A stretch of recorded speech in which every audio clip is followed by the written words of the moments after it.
নবীজি বলেন পৃথিবীতে তিনটা জায়গায় যদি কেউ অর্থ খরচ করে ওর জবাব দেওয়া লাগে না। এক নম্বরে কোরআনের প্রচারে যদি কেউ টাকা পয়সা খরচ করে। আজকে এখানে কোরআনের প্রচার হবে এই জন্যে, নাকি অন্য কারো প্রচার করার জন্য এসেছি আমরা? কোরআনে কারিমের প্রচার হবে, প্রসার হবে, কোরআন মানুষ বুঝবে, শুনবে, কোরআনের জমিনে কায়েম হবে। এ কারণে আমরা এই আয়োজনে ইনভলভ হয়েছি। এই আয়োজনের সাথে আমরা একত্রতা ঘোষণা করছি। সুতরাং কোরআনের জন্য যে টাকা, আপনার 2টা টাকাও যদি খরচ হয় কোরআনের প্রচারে, কিয়ামতে ওই 2 টাকার হিসাব আল্লাহর কাছে দেওয়া লাগবে না, আলহামদুলিল্লাহ। দ্বিতীয় নম্বর, যারা পরিবারস্থ লোকদের জন্য খরচ করে, এই জায়গায় অনেক মানুষকে কৃপণতা করতে দেখা যায় না। বাইরে তো টাকা ভালো ওড়ান, নিজের স্ত্রীর জন্য, মা বাবার জন্য, ছেলে মেয়ের জন্য, ভালো থাকার জন্য যদি আপনার বৈধ উপায়ে টাকা খরচ করেন, ওই টাকা কিয়ামতে আল্লাহর দরবারে হিসাবের বাইরে থাকবে। সুবহানাল্লাহ। 3 নম্বরে, যারা জিহাদের ময়দানে কাজ করে, নিজে যদি যেতে না পারেন, যারা করবে এ জমিনে দিন কায়েমের জন্য চেষ্টা, তাদের জন্য যদি আপনি খরচ করেন, ওই টাকার হিসাব দেওয়া লাগবে না। বাংলাদেশে এখন আমার মনে হয় সবচাইতে বড় জিহাদ জ্ঞানের জিহাদ। জ্ঞান অর্জন করা লাগবে আমাদের প্রত্যেককে। দল মত নির্বিশেষে প্রতিটি মানুষ যদি আমরা জ্ঞানী হতে পারি। আর পৃথিবীর আসল জ্ঞান আল্লাহ কোরআনে দিয়েছেন। কোথায় দিয়েছেন বলেন তো?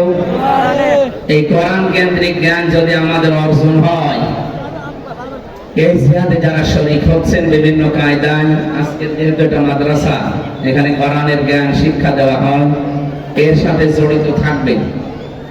কিয়ামতের দিন আল্লাহ মানুষের গোপন কিছু অনুসন্ধান করবেন।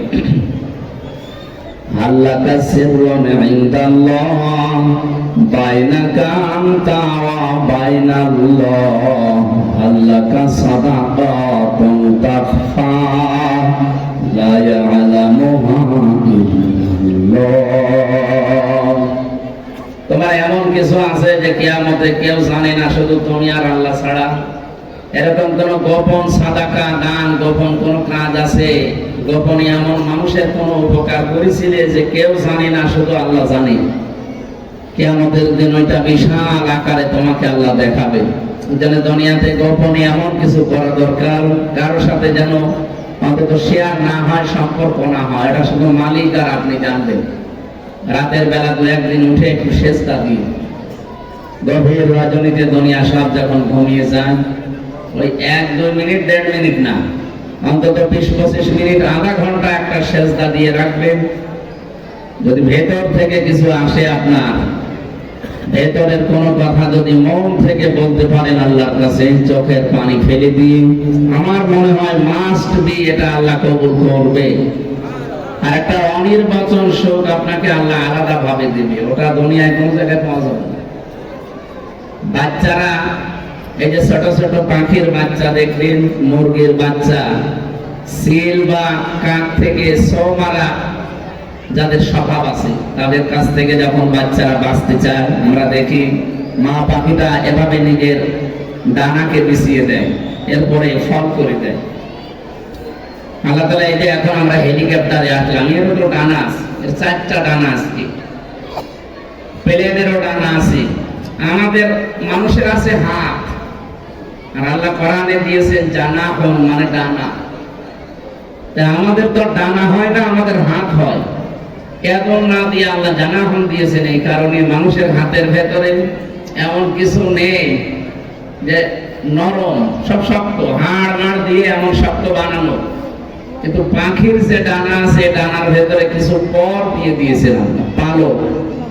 এত মোলায়েম, এটা এত সফট, এত কোমল, এত নরম, একটার সাথে আর একটা মিলে যখন যায়, ওর নিচে বাচ্চারা যখন অবস্থান নেয়, তখন একটা কিচির মিচির আওয়াজ দেয়, কারণ এই পলকের সাথে আর একটা পলক লেগে যায়, পালক। তখন নিচে একটা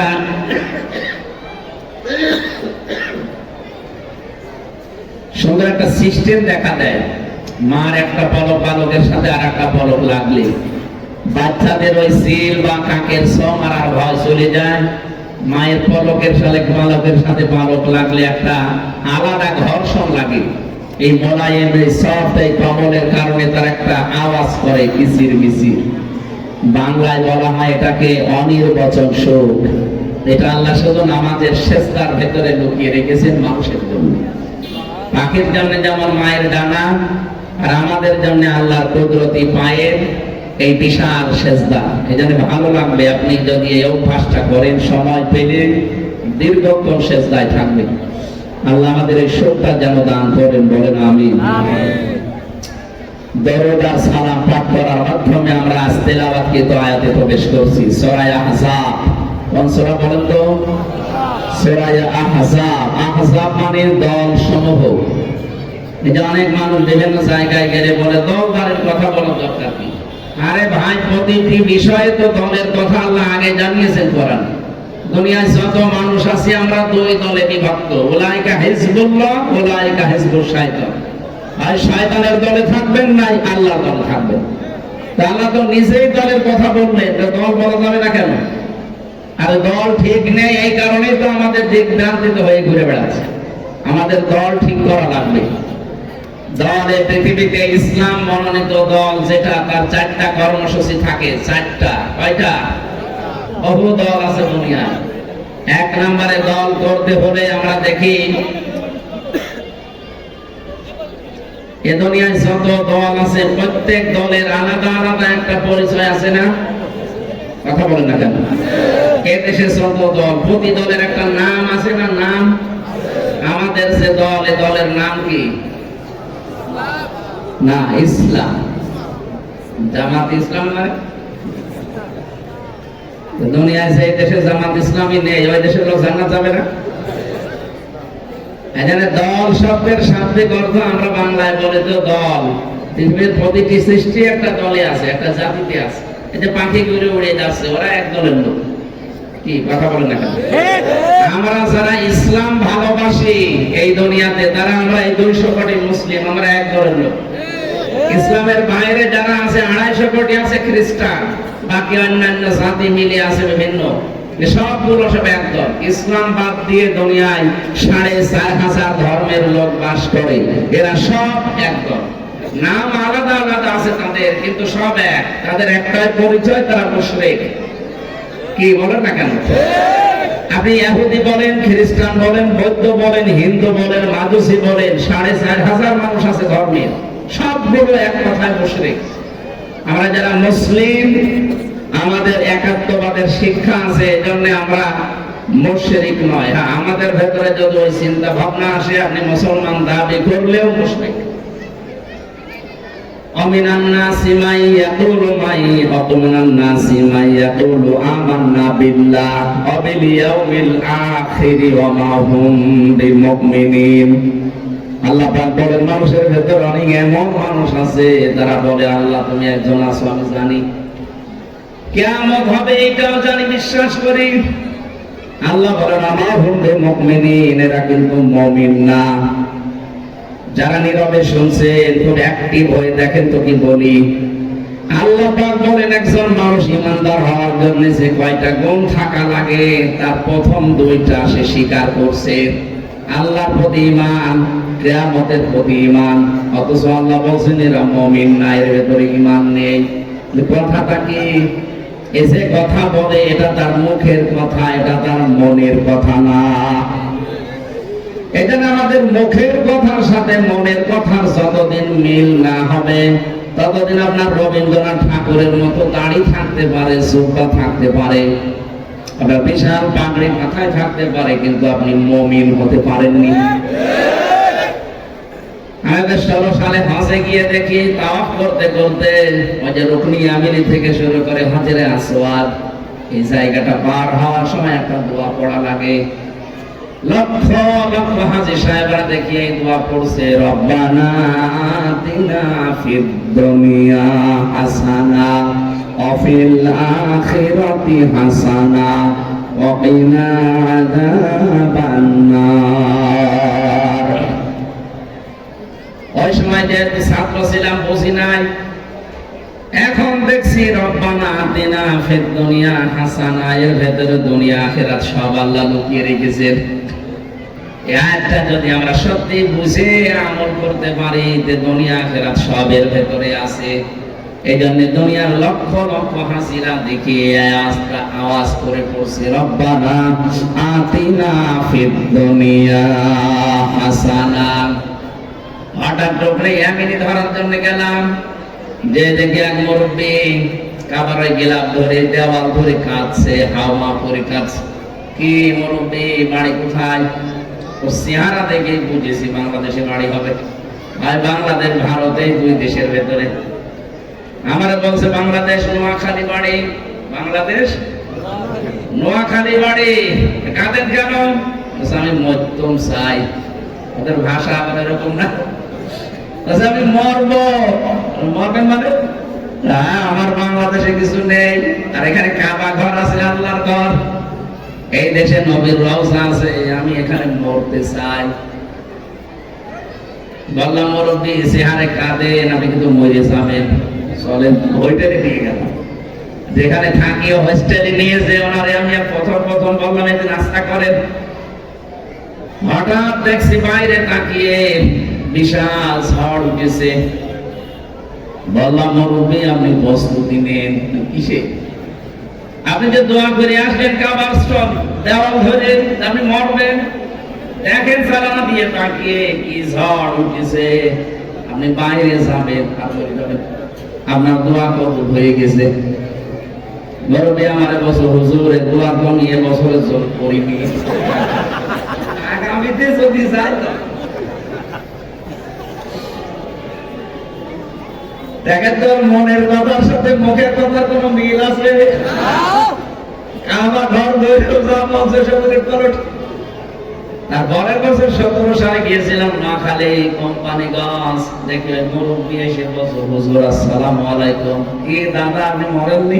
না, আমি যদি আবার যাই তখন এ দোয়া তো আমি এবছরের জন্য করিনি।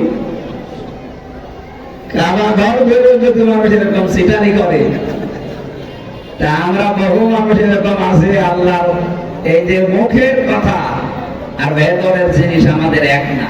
সাহাবায়ে কেরামের ভেতরের জিনিস মুখের জিনিস এক ছিল।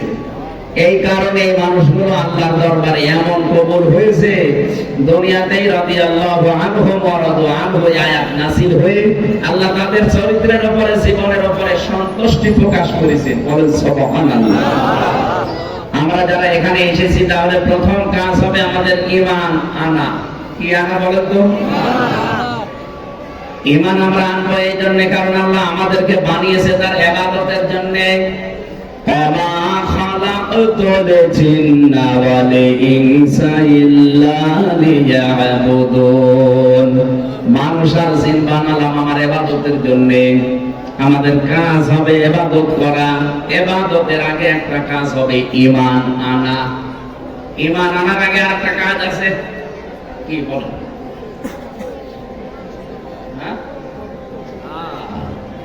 এটা অনেকে জানি না আমরা। ঈমান আনার আগে আপনাকে আরেকটা কাজ করা লাগে। আমরা অনেকে মনে করি আমি তো হিন্দু না, আমি তো খ্রিস্টান না, যে মুসলমান হচ্ছি, দয়া করে নতুন করে না। আমাদেরকে আল্লাহ পড়া কোরআন শরীফ পড়ে দেখবেন, যারা পড়তে পারেন ইয়া আইয়ুহাল্লাযীনা আমানু, ওহে যারা ঈমান এনেছো না ঈমান পেয়েছো। কোরআনে কোন জায়গায় নেই যে যারা ঈমান পেয়েছো, প্রত্যেক জায়গায় আছে যারা ঈমান এনেছো। আমরা যারা এখানে বসে আছি, আমরা কি কেউ ঈমান এনেছি না ঈমান পেয়েছি? না না, কিসের ঈমান? আমার বাবা দাদা মুসলমান ছিল, সেই ঘরে এসেছেন, এর জন্য আপনি ঈমান পেয়েছেন। ঈমান আনেননি।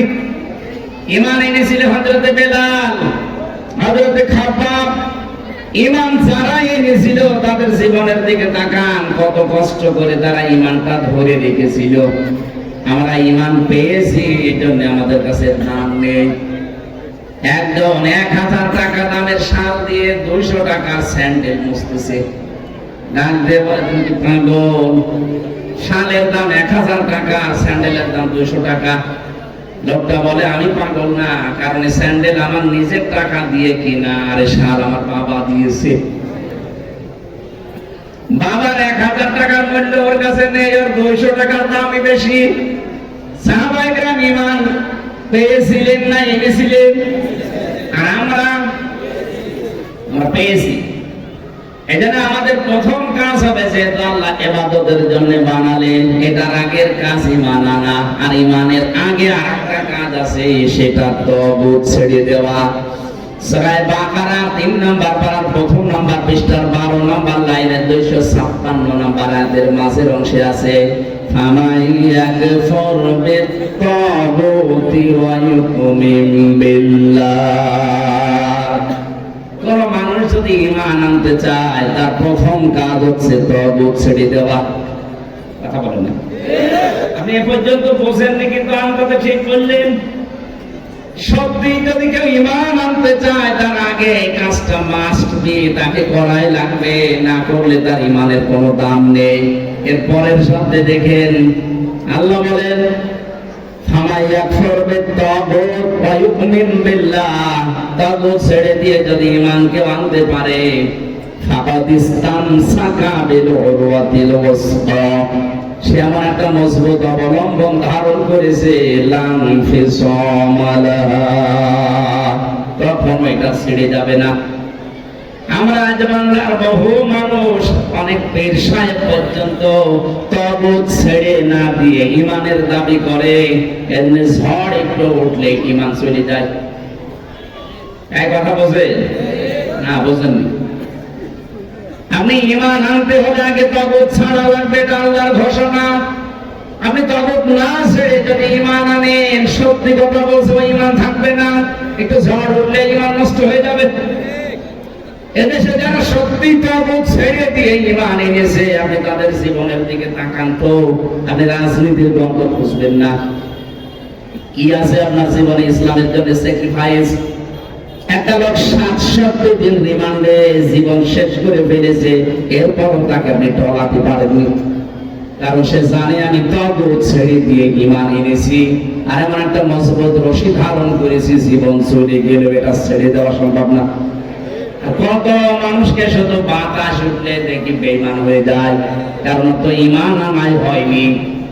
কি বলেছি আপনি হয়তো বুঝে ফেলেছেন, এরপরও যদি না বোঝা ভান করে থাকেন, এদিকে আসেন, আসেন, আপনাকে ঝড়ি কোদাল দিয়ে বোঝাচ্ছে।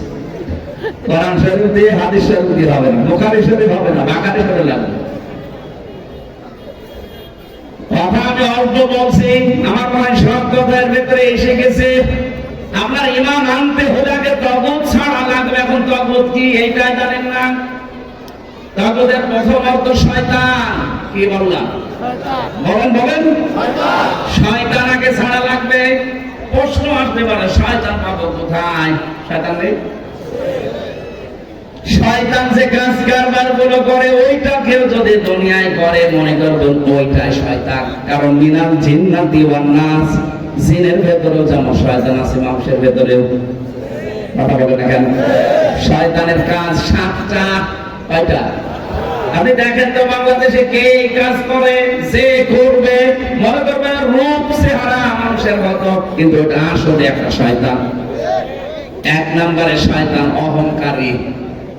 এদেশে তো নেই, আসতে বল। হাসিনার পতন হওয়ার পেছনে যতগুলো কারণ, তার প্রথম কারণে যে আমাকে কেউ ফেলতে পারবে না, এই অহংকারে তাকে ফেলে দিয়েছে। এটা ছিল শয়তানের স্বভাব। আনা খায়রুম মিনহু খালাকতানি মিন নার ওয়া খালাকতাহু মিন তিন। ও প্রথমে আল্লাহর কাছে আর্গুমেন্ট পেশ করেছে, অহংকার করেছে, আমারে তুমি আগুন দিয়ে বানিয়েছো আর ওইটা বানিয়েছো মাটি দিয়ে, আমি ওর চাইতে ভালো। এই যে ওর চাইতে আমি ভালো, এই চরিত্র যাদের ভেতরে আছে, এটা একটা শয়তানের স্বভাব। বাংলাদেশে যাদের ছিল, মনে করবেন এগুলো নির্ভেজাল টাটকা শয়তান, এখন আর নেই। দ্বিতীয় নম্বর শয়তানের চরিত্র হচ্ছে, শয়তান অপচয় করে। ইন্নাল মুবাদ্দিরিনা কানু ইখওয়ানাশ শায়াতিন। এই পৃথিবীতে শয়তান অপচয়কারী, যারা অপচয় করে এরা শয়তানের ভাই, আর শয়তান আল্লাহর প্রতি অকৃতজ্ঞ। এবার আসেন আয়াতের ব্যাখ্যায়।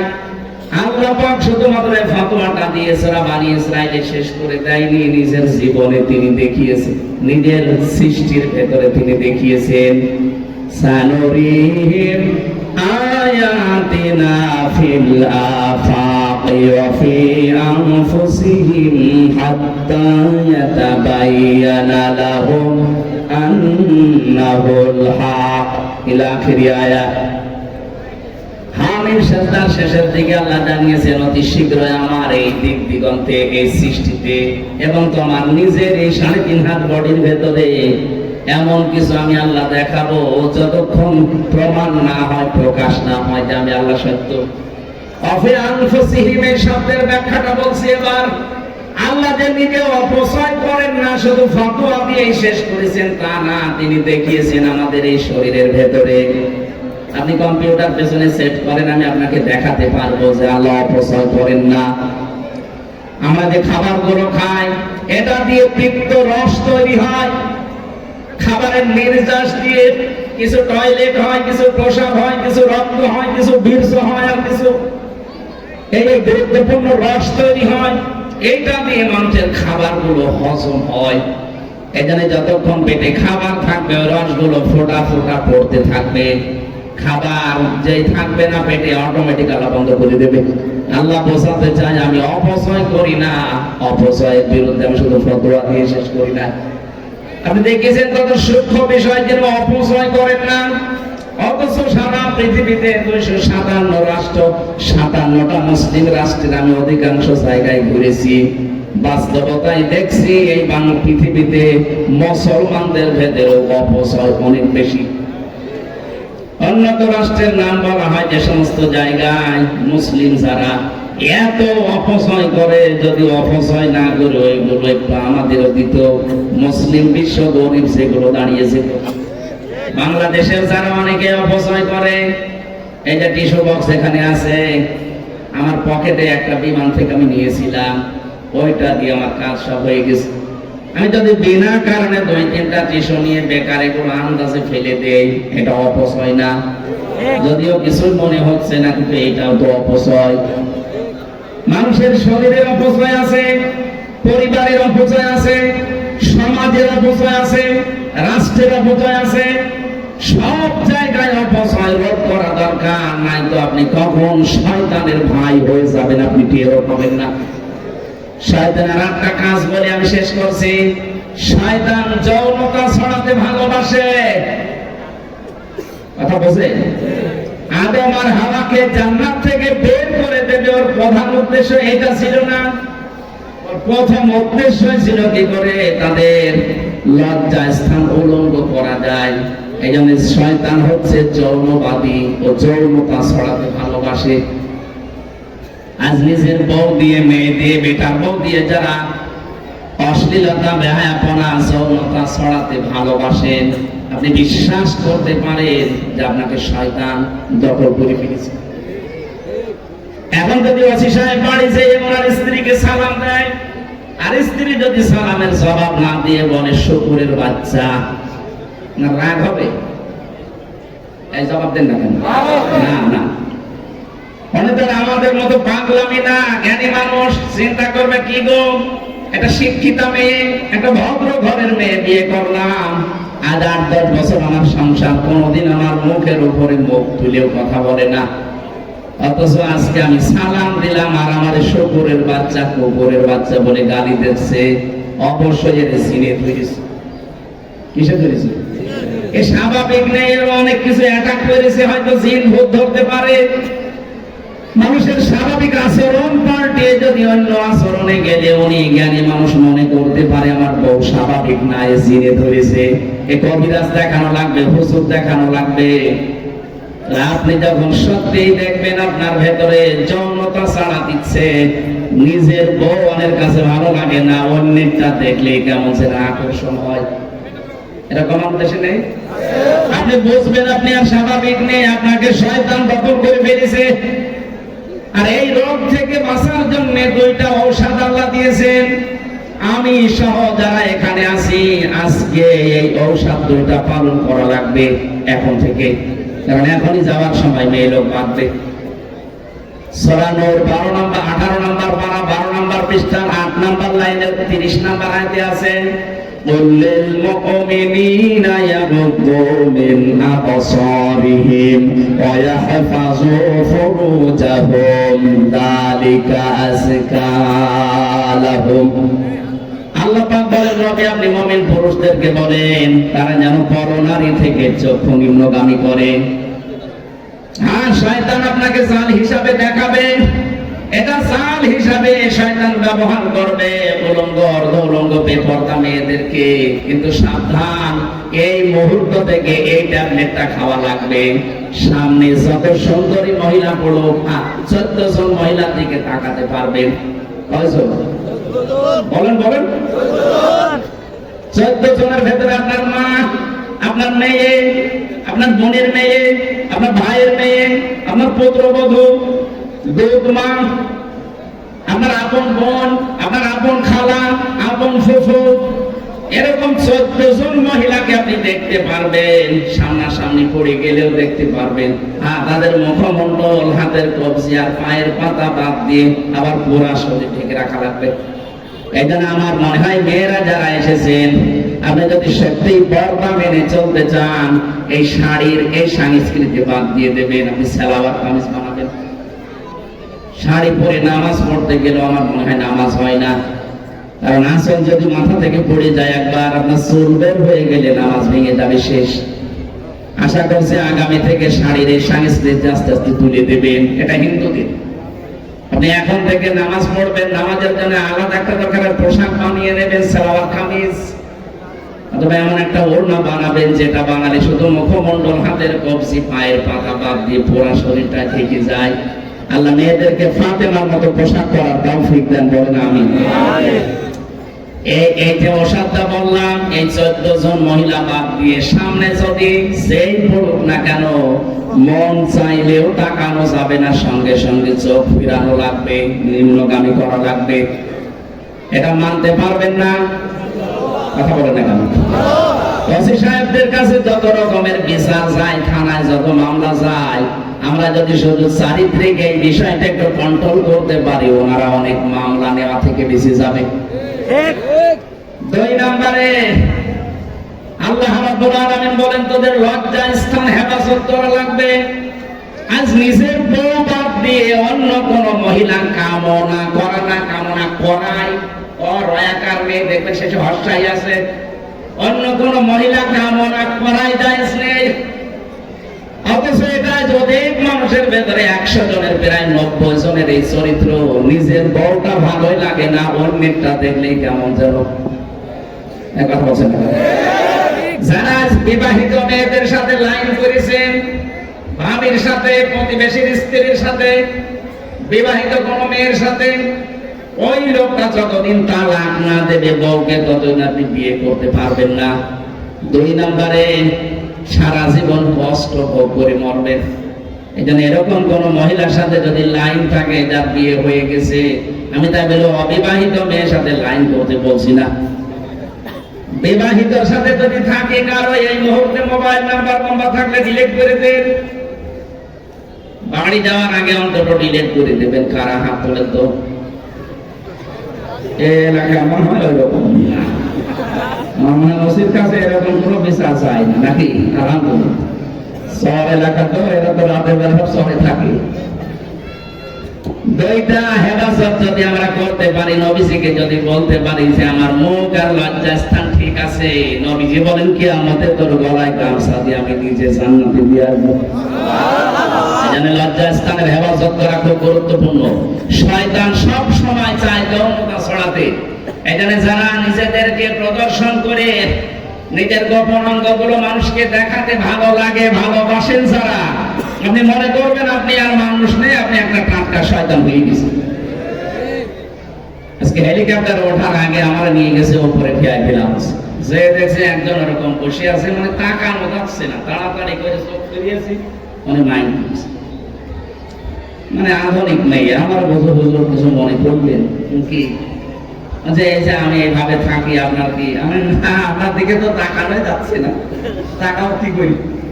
কারণ যা করেছে বাকিটা তো বললাম না। আমি একবার তাড়াতাড়ি করে মানে আসার সময় দেখেছি সঙ্গে সঙ্গে চোখ নিম্ন রাখবো, অথচ অনেকেই দেখলাম লোলুপ দৃষ্টিতে তাকাচ্ছে আর চোখের জেনা করছে। ওই মহিলার কি একা জেনা হচ্ছে না যারাই তাকায় তাদের চোখের জেনা হয়, মনের জেনা হয়? সম্মানিত মা বোনেরা, এরকম উল্টা পাল্টা কাজ যদি করে বেড়ান আর যদি মনে করেন যে হুজুরের কাছে, পীর সাহেবের কাছে, দরবেশের কাছে দোয়া চেয়ে নেব সন্তান ভালো হবে, জীবনও ভালো হবে না। মেয়েদের এই পেট খুব গুরুত্বপূর্ণ জায়গা, কথা বোঝে না মা?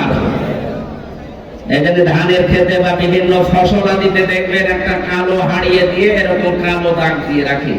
মানুষের নজর এত খারাপ, যদি নজর পড়ে যেন ফসলে না পড়ে, ওই কালো হাড়ির উপর পড়ে যেন নজরটা নষ্ট হয়ে যায়। একটা ফসল বাঁচাতে যদি মানুষ এই কাজ করে, নবীজি জানিয়েছেন প্রতিটি পুরুষের কাছে তার স্ত্রী হচ্ছে একটা ফসল, শস্য ক্ষেত। এই ক্ষেত থেকে ভালো সম্পদ উৎপাদন করতে হলে অবশ্যই তার এই শরীরকে হেফাজত করে রাখা লাগবে মানুষের কুদৃষ্টি এবং নজর থেকে। আমি আশা করি কি বোঝাতে চাই আপনি বুঝে ফেলেছেন। এই জন্য তাগুতের অর্থ বলছিলাম না, 7টা বলতে চাচ্ছিলাম, আমি 3টা বললাম। 1 নম্বরে অহংকার যে করে ও শয়তান, 2 নম্বরে যারা অপরিচয় করে ও শয়তান, 3 নম্বরে যারা যৌনতা ছড়াতে ভালোবাসে ওইটাও শয়তান। সুতরাং আপনি যদি ঈমান আনতে চান এই তাগুত ছেড়ে দেওয়া লাগবে। এরকম সম্পর্ক যাদের সাথে আছে ওটা আস্তে আস্তে মাইনাস করে। 2 নম্বরে তাগুত মানে মানুষের তৈরি করা আইন। বাংলাদেশে যারা মানুষের তৈরি করা আইন কানুন প্রতিষ্ঠা করতে চান, আপনি বিশ্বাস করতে পারেন আপনি শয়তান। এই কথা বলে না কেন? আলা লাহুল খালকু ওয়াল আমরু, দুনিয়া বানিয়েছেন যিনি, হুকুম চলবে তার। সুতরাং আল্লাহর হুকুম বাদ দিয়ে অন্য কোন হুকুম যদি এখানে কেউ জারি করতে চান, সে যত বড় দরবেশ দাবি করে, আপনি বিশ্বাস করতে পারেন আপনি তাগুত। আপনার এখন ঈমান আনাই হয়নি, আপনার তো ইবাদত বন্দেগী পড়ে মরুগা। আল্লাহ আমাদের হেফাজত করুন। ঈমান আনার আগে আমরা যেন তাগুত ছেড়ে দিতে পারি। এরপর ঈমান এনে দেখেন দুনিয়া একদিকে, আপনি একা একদিকে থাকবেন, তারপরও কেউ টলাতে পারবে না। আর এটা আমরা না এনে একেবারে ঈমানের সেরকম বিশাল কিছু দেখাচ্ছে আমি ঈমানদার, অথচ তাগুত ছাড়ে নাই। এই কারণে আমরা দেখি মানুষগুলো বাতাস উঠলে বেঈমান হয়ে যায়। আপনি একটু চিন্তা করে দেখতে পারেন যে বাংলাদেশের জাতীয় মসজিদের একজন খতিব, সে পর্যন্ত একটা জালেমাকে কওমি জাননী নাম দিয়েছে। তার ঈমানই আনা হয়নি, কারণ তাগুত ছেড়ে না ঈমান আনলে ওর ঈমান আনা হয় না। আমরা যারা ঈমানদার দাবি করছি, আমাদের এই মুহূর্তে তাগুত ছেড়ে দেওয়া দরকার। আমি আমার অ্যাডভার্টাইজ করা দরকার। আমি করেছি আমার মন থেকে, ঈমান থেকে। আপনার এখন মেনে নেওয়ার দায়িত্ব। আপনার কতদূর মানতে পারবেন এটা আপনার বিবেকের বিষয়। সম্মানিত ভাইরা, সুতরাং আমরা ইবাদত বন্দেগী সেটা দিয়ে করব। এই পৃথিবীতে নির্ভরযোগ্য ইবাদতের কিতাব আল্লাহ কোরআন, আর কোরআনের ব্যাখ্যা নবীর হাদিস। কথা বুঝতেছেন? এই কোরআনে কারীমকে আল্লাহ রাব্বুল আলামিন বলেন, লাউ আনসালনা হাদাল কুরআন আলা জাবালিন লারাইতাহু খাশিয়ান মুতাসাদ্দিআম মিন খাশিয়াতিল্লাহ ওয়া তিলকাল আমসালু নাদরিবুহা লিন-নাসি লাআল্লাহুম ইয়াতাফাক্কারুন। বলেন আল্লাহু আকবার। এই কোরআন যদি আমি পাহাড়ের উপর নাযিল করতাম, পাহাড় ভয়ে কাঁপতে কাঁপতে ধ্বংস হয়ে যেত, ভেঙে চুরমার হয়ে যেত। পাহাড় পর্যন্ত ভয় পেয়েছিল আমার কোরআনে কারীম নাযিল করার কথা শুনে। এত ভারী, এত ওজনওয়ালা বিষয় আমি আল্লাহ পৃথিবীতে নাযিল করেছি। প্রতিটি বিষয়কে গ্রহণ করার জন্য নিচে যেটা থাকে তার একটা যোগ্যতা লাগবে। এই যে ছাদের উপরে যদি আজকে হেলিকপ্টারটা নামাতেন, এখানে আগে ইঞ্জিনিয়ার নিয়ে এসে যিনি বানিয়েছে এর ক্যাপাসিটি কতটুকু, কয় টন এটা নিতে পারে, এটা যেহেতু বড় হেলিকপ্টার, এই জন্য ওটার ওজন কমপক্ষে 15 টন। এই 15 টন এটা নেওয়ার মতো যোগ্যতা আছে কিনা, এর নিচে ওরকম পাইলিং করা আছে কিনা, আগে ইঞ্জিনিয়ার নিয়ে এসে জিজ্ঞাসা করে নামতো। আল্লাহ পাক বলেন কোরআনে কারীম এত ভারী, এত ভারী, এত ওজনওয়ালা এটা যদি আমি পাহাড়ের উপর নাযিল করতাম, ও ভয়ে ভেঙে চুরমার হয়ে যেত। ইন্না আরাদনাল আমানাতা আলাস সামাওয়াতি ওয়াল আরদ, আমার এই আমানতকে যদি আমি আল্লাহ আকাশে দিতাম, জমিনে দিতাম, পাহাড়ে দিতাম, ফাবাইনা, প্রত্যেকেই বলেছিল না আমাদের কাছে দেবেন না, কারণ আপনার মুখের কথা এত ওজনওয়ালা, এত ভারী, আমরা পাহাড় শক্ত হতে পারি, আমরা আসমান জমিন বিশাল বিশাল আকার আল্লাহর সৃষ্টি হতে পারে, কিন্তু এটা নেওয়ার মতো যোগ্যতা আমাদের নেই, আমরা অস্বীকার করলাম। আইয়াহমিলনাহা ওয়া আশফাকনা মিনহা, এখান থেকে সবাই ভয় পেয়েছেন, সবাই ভয় পেয়ে সবাই বহন করার দায়িত্ব কেউ নিতে চাইনি। আল্লাহ বলেন আইয়াহমিলনাহা ওয়া আশফাকনা মিনহা ওয়া হামালাহাল ইনসান, তো সর্বশেষ মানুষ এটা বহন করার জন্য আগ বাড়িয়ে গেছে যে আমাদেরকে দেন। ইন্নাহু কানা যালুমান জাহুলা, অবশ্যই মানুষ জুলুমকারী এবং অজ্ঞ। এই যে এই শব্দ দুইটার ব্যাখ্যা আমি আস্তে আস্তে আস্তে পড়ছিলাম সকালবেলা। এত বড় বিশাল আমানত আল্লাহ মানুষের দিতে চাইনি, কিন্তু মানুষ নিজে আগ বাড়িয়ে দিয়েছে। ওয়া হামালাহাল ইনসান, ওয়া হামালাহাল ইনসান, মানুষকে যেই বলেছি যে এটা নেবে, পাহাড় নেয়নি, জমিন নেয়নি, আকাশ নেয়নি, ও বলেছে আমাদের কাছে। আমরা তো না বুঝে অজ্ঞতাবশত নিয়ে ফেলেছি, এখন এর ভার বহন করা যে কত কঠিন। কোরআনে ভার নেই, এক কথা বলে না কেন? নবীজি বলেন আমি উটের উপরে যখন বসেছিলাম, কোরআনে কারিমের আয়াত নাযিল হওয়ার সঙ্গে সঙ্গে উট মাটির ভেতরে দেবে যাচ্ছিল। এত ওজন, এত ভার, এটা বিশ্বনবীর নিজের শরীরে আমাদের মতো 40 জন হামজার শক্তি ছিল। কত? বলেন বলেন। 40 জন হামজার শক্তি নবীর এক হাতের ভেতরে ছিল। এরপরও কোরআনে কারিমের আয়াত নাযিল হলে বিশ্বনবীর সঙ্গে সঙ্গে বসে পড়তেন, ঘেমে যেতেন, অস্থির হয়ে পড়তেন। কত ওজনওয়ালা এই সম্পদটা! আজ নবীজি নেই, তামাম দুনিয়ায় এখন আমরা 200 কোটির উপরে মুসলিম, আমাদের কাছে এটা একটা আমানাত। ইন্না আরাদনাল আমানাতা, অবশ্যই আমি আল্লাহ পেশ করতে চেয়েছি, দিতে চেয়েছি আমার এই আমানতকে। কোরআন কার আমানত বলেন তো? আরো জোরে বলেন। এই কোরআনে কারিমে আমানত হিসাবে বিশ্বের মানুষ যারা আমরা দাবি করি, আমাদের কাছে 6টা জিনিস চাই। আমাদের কাছে কোরআন চাই কয়টা জিনিস? 1 নম্বরে কোরআন আমাদের কাছে চাই আমরা যেন কোরআনে কারিমকে বিশ্বাস করি। والذين آمنوا وعملوا الصالحات وآمنوا بما نزل على محمد, কোরআনের 1 নম্বর দাবি আমাদের প্রতি আমরা যেন তাকে বিশ্বাস করি, ঈমান আনি। 2 নম্বরে কোরআনের দাবি আমরা যেন এটা পড়ি। এই পড়ার জন্য বিভিন্ন মাদ্রাসাগুলো, মক্তবগুলো দাঁড় করানো হয়েছে, এখানে সত্য করে পড়বেন। 3 নম্বরে শুধু পড়লেই হবে না, আমরা যেন এটা বুঝি, এটা আমাদের কাছে চাই কোরআন। 4 নম্বরে এটা বুঝলেই হচ্ছে না, বোঝার পরে এই অনুযায়ী আপনার প্র্যাকটিক্যাল লাইফ আপনি সেট করবেন।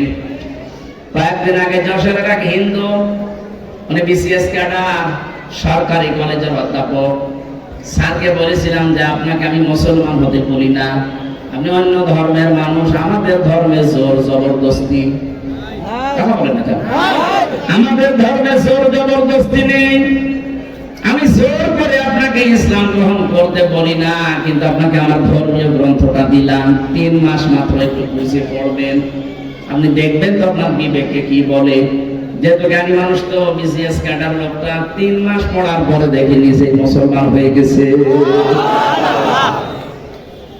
আজ বিশ্বের ভেতরে যাদের এই কোরআনে কারিমের জ্ঞান আছে, যে মানুষগুলো শক্তি এখান থেকে জ্ঞান নিয়েছে, ওই মানুষগুলো যদি ঈমান নাও থাকে, বিবেক থাকে, তারপরও মানুষকে দেখবেন মানবতার কাছে থাকবে, মানবতার বিরুদ্ধে যাবে না। গোবিন্দ পরামানিকের নাম শোনেননি? কালকে আমি গাইবান্ধায় আমিরে জামাত ডাক্তার শফিকুর রহমান হাফিজাহুল্লাহ, ওনার আগে একজন হিন্দু পুরোহিত ঠাকুর বক্তব্য দিচ্ছিল। কতগুলো কোরআনে কারিমের শব্দ সে উচ্চারণ করেছে। ও কয়েক মিনিট কথা বলার ভেতরে বলছে আল্লাহ যদি চাই। এই শব্দটা কোরআনে নেই, এটা বাংলা অর্থ। আল্লাহ যদি চাই এর আরবি কি? ইনশাআল্লাহ। এর আরবি কি? ইনশাআল্লাহ। কারণ এখানে ইনশাআল্লাহ শব্দ নেই। লাকাদ সাদাকাল্লাহু রাসূলাহু রুয়া বিল হাক্কি লাতাদখুলুন্নাল মাসজিদাল হারামা ইনশাআল্লাহু আমিনিন। আমার যতগুলো কথা কালকে শুনেছি প্রতিটি কথা কোরআনে কারীমের বাংলা অর্থগুলো কোট করা। দেখেন তো মনুষ্যত্ব ভেতরে আছে, সেও তো একটা হিন্দু মানুষ।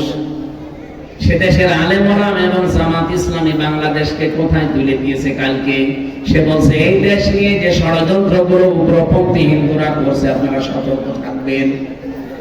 এই দেশের কাছে সবচেয়ে বেশি নিরাপদ অন্যান্য ধর্মের লোকেরা এদেশের আলেমদের কাছে আর জামাত ইসলামের কাছে। অথচ সারা জীবন এই অনুকৃতি 53-54 বছর আমাদের প্রতিবেশী রাষ্ট্র ভারত এই দেশের মানুষ সম্পর্কে ছড়িয়েছে যে ইসলাম পন্থীদের দ্বারা এ দেশে অন্য ধর্মের উপর অত্যাচার হয়। গত পরশুদিনও এই পঞ্চগড় আর ওই মাগুরা থেকে 2 জন মহিলা গেছে ভারতে। ওই যে মলম বিক্রেতা সাংবাদিক আছে না, হকার সাংবাদিক নামে কলঙ্ক, এরকম আরেকজন আছে। সে যে বলছে আপনি বলেন যে বাংলাদেশে মেয়েদের রেপ করা হচ্ছে, আমাদের পূজা করতে দিচ্ছে না, আমরা একেবারে অনিরাপদ, এই জন্য আমরা পালিয়ে এসেছি। মেয়েটাও পরে উঠিয়ে গেছে। কি বলছ? কে কিসের রেপ করা? আমার মেয়েদেরকে নিয়ে এসে তোদের হাতের চিকিৎসা করাতে। আর আগস্টের 5 তারিখের পর থেকে আমরা বাংলাদেশে অন্য ধর্মের লোকেরা সব চাইতে নিরাপদে আছি। গরম ভাতে ছাই দিলে যেরকম হয় বিড়ালের কাছে ঠিক ওইরকম হয়ে গেছে। সারা জীবন এই প্রতিবেশী নামে কলঙ্ক এরা সারা বিশ্বের মডলদেরকে শুনিয়েছে বাংলাদেশের সংখ্যালঘু নির্যাতন হয়। অথচ এটা পুরা যে মিথ্যা তামাম দুনিয়া এখন টের পাচ্ছে। সারা পৃথিবীতে সবচেয়ে বেশি সংখ্যালঘু নির্যাতন হয় ইন্ডিয়াতে। কয়েকদিন আমাদের এখানে হিন্দুদের লেলিয়ে দিয়ে উল্টা পাল্টা কাজ করে বলেছিল যে আমরা শান্তি রক্ষী বাহিনী পাঠাবো, আমরা এখন জাতিসংঘকে আহ্বান জানাবো। এটা রেকর্ড হচ্ছে। সারা দুনিয়া কালকে বিভিন্ন ভাষায় ছড়াবে। আমার সামনে এখন মাত্র 10,000, 20,000, 5,000 মানুষ না, এখন আমার সামনে প্রায় 18 কোটি মানুষ। সবার পক্ষ থেকে আহ্বান জানাচ্ছি বিশ্বের মডল যারা আছেন, জাতিসংঘের দায়িত্বে 195টা রাষ্ট্র আছে, যারা যেগুলো করছে তারাও আছে, আমরাও আছি। আহ্বান জানাচ্ছি, যা চলছে আপনি একটু খেয়াল করে দেখেন। আমাদের আল্লাহর ঘর মসজিদ গুলো তারা ধোয়া তুলে ভেঙে দিচ্ছে। গরু খাওয়ার অপরাধে মুসলমানকে জবাই করছে। আজকে সকালে একটা মসজিদ ভেঙেছে। দেশের মানুষ বিভিন্ন পৃথিবীর বিভিন্ন দেশে দেখি মাটির নিচে কেউ তেল পায়, গ্যাস পায়, সোনা পায়, রূপা পায়, লোহা পায়, আর শয়তানরা শুধু নাকি মন্দির পায়। আমরা এখন যদি বলি ঢাকার শাহীবাগের ইসকন মন্দির, এখানে 500 বছর আগে এখানে মসজিদ ছিল, ভেঙে মসজিদ বানাবো, কেমন লাগবে আপনার? আমরা হিন্দুদের বিরুদ্ধে না, কিন্তু ওই উগ্রপন্থী হিন্দু যারা, জঙ্গি যারা, তাদের বিরুদ্ধে। ভিডিও পেলে ছড়িয়ে দেবেন, বিশ্বের মিডিয়া ছড়ান। আমরা আহ্বান জানাবো জাতিসংঘকে, 200 কোটি মুসলমানের পক্ষ থেকে গরু খাওয়ার অপরাধে যেখানে হত্যা করা হয়, আমাদের আল্লাহর ঘরগুলো যেখানে ভেঙে দেওয়া হয়, সংখ্যালঘু নির্যাতন সবচেয়ে বেশি সেখানে হয়, আপনি শান্তিরক্ষী বাহিনী ভারতে পাঠান। আওয়াজ চলে দেবেন যেন এটা একেবারে জায়গা মতো চলে যায়। আমরা চাই কিনা?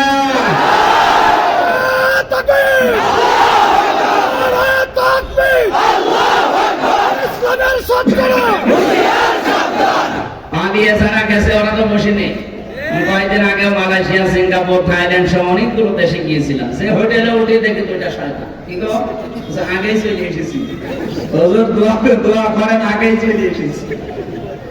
ওদের বেগম পাড়া, ওদের সাহেব পাড়া কোনো কাজে আসছে না। মালয়েশিয়া যত সাহেব পাড়া সব তারা মারা। কারণ জানে যে এখানেও বাঙালি আছে, যদি এ ঘরে উঠি পিটিয়ে মেরে ফেলবে। নিজের বানানো সাহেব পাড়াও থাকতে পারেন না, বেগম পাড়াও থাকতে পারেন না, থাকেন হোটেলে। কয়দিন থাকবেন? যে কয়টা টাকা পয়সা কামাই করেছেন কয়দিন থাকবেন? উনি নাই পালিয়েছে বহু টাকা নিয়ে, 14টা সুটকেস নিয়ে পাঠিয়েছি, 14টা। আমার দেশের পত্রিকার রিপোর্ট দেখেননি, যাওয়ার সময় কারোর সাথে কথা বলেন, বলেছে সুটকেস গুলো উঠেছে বলে হ্যাঁ বলেন। কি আত্মীয় গো আমাদের, কি সম্পর্ক আমাদের। একজন আমরা ভাবি বলতাম, কেউ বলতাম তারে আপা, কেউ কন্যা বলতাম। কি করলো, একটা সম্পর্কের মানুষ কেউ বলে গেল না, এমনকি কাওয়া কাপড় কেউ বলে না। কাওয়া কাপড় এসে বলবে তাও বলে না। আমাদেরকেও বলতে পারতেন, আমার তো 3 বছর আপনি জেলে রাখলেন, বলতে পারতেন না যে হামজা চলে গেলাম, এসব বললেন না। আমাদের মনে হয় পাইলট তাড়াতাড়ি করছে ওনারা, আমরা আজকে আর তালটা চালাতে পারছি না। ইন্নাহু কানা যালুমান জাহুলা, এই আমানত থেকে জাহুলা পর্যন্ত রাতের বেলা কোন সময় নিয়ে আসবেন, দিনের বেলা যাবে তাড়াহুড়া করি, আর আমার শরীরে কভার করে না। আপনাদের কথা রাখতে গিয়ে চারিদিক থেকে টান পড়া হয়ে গেছে। উনি তাড়াতাড়ি কেউ চলে যাচ্ছে।